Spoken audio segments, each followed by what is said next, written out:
Have you ever tried to piece together a huge story that spans, like, centuries? You've got conquest, kings, total collapse, even conspiracies, and somehow it's all part of one single narrative.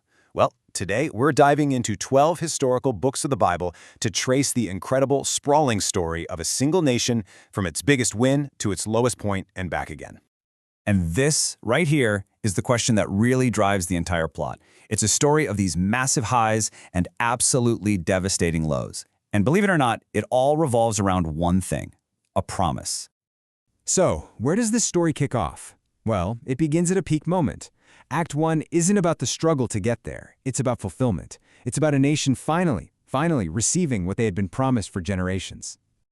So you've got Joshua leading the charge, the people of Israel cross the Jordan River, and they're not just exploring, no, they are conquering and settling the very land God had sworn to give their ancestors. This is the moment all those hopes become reality. And this quote, this reveals the actual blueprint for their success. It wasn't just about military strategy, their prosperity, their victories, their entire future. It was all explicitly tied to their obedience to God's word. This was the foundation, right here.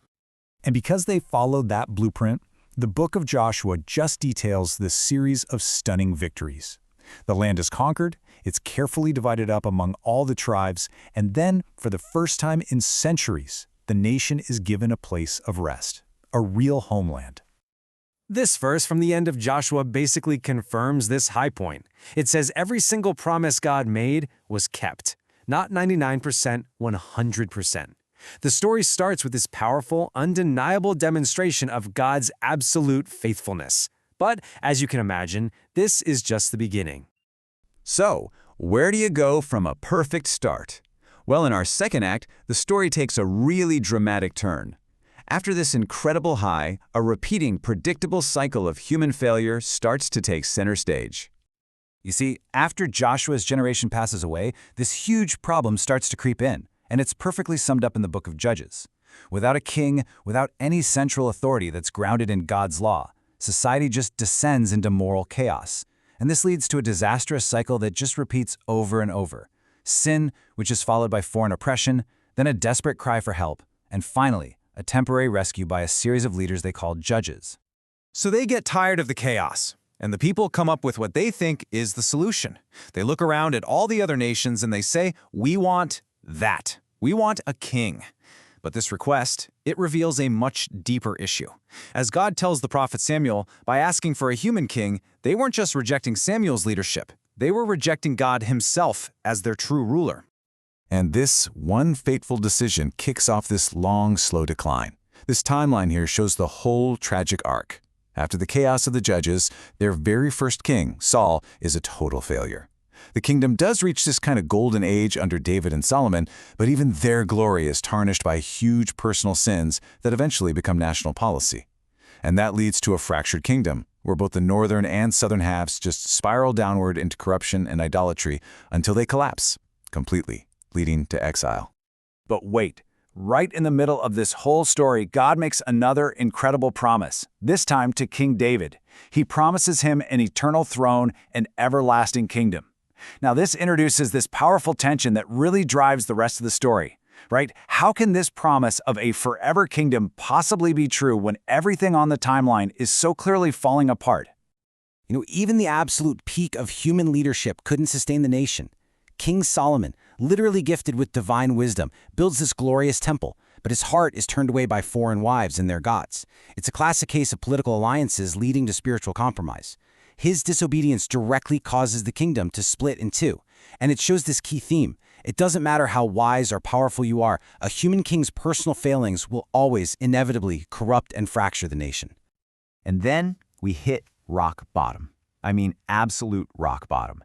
In 586 BC, the southern kingdom of Judah is conquered by Babylon. Jerusalem is sacked, the temple is destroyed, and the people are deported. From the peak of the Promised Land, they have fallen as far as you can possibly fall. The promise of an eternal throne, it seems utterly broken.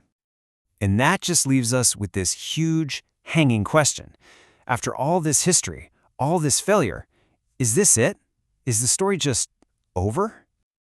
But in our third and final act, the story takes another surprising turn. Just when it seems like all is lost, we see that God's plan was actually never truly defeated. A promise is about to be preserved from the literal ashes of destruction. So check this out.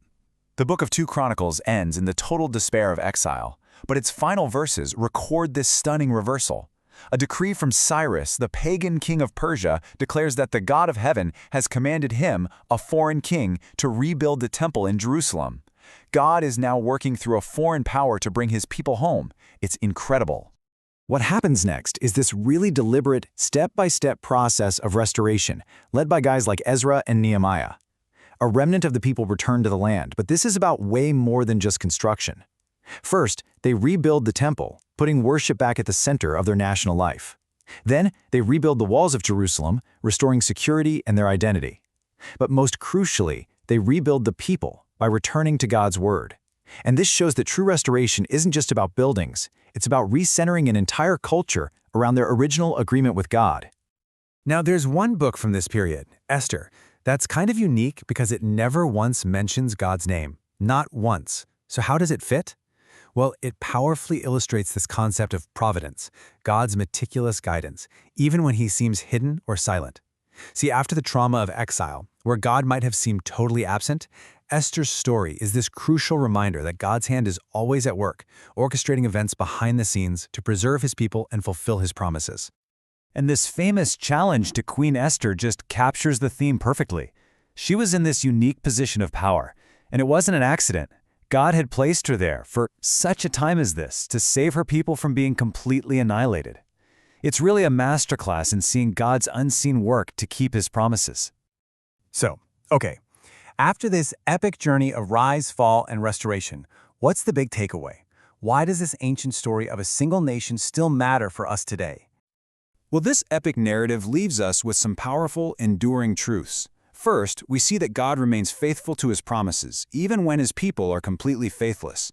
We learn that sin has real, destructive consequences, both for us personally and for a nation. And yet, through all of that, God mercifully preserves a small group, a remnant, to carry his plan forward. Also, the constant failure of all these human kings powerfully highlights the need for a perfect divine king. And, finally, it shows that any lasting renewal is always, and I mean without exception, rooted in a return to God's word.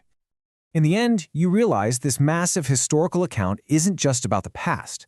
It's a story that's defined by a promise that somehow survived failure, collapse, and exile.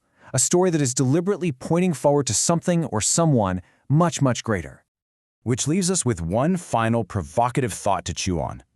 If the repeated failure of Israel's kings showed us the need for a better king, and the physical temple wasn't enough to secure God's presence, and the earthly kingdom just kept collapsing, then what if they were all just a preview? What greater reality was this entire history pointing toward?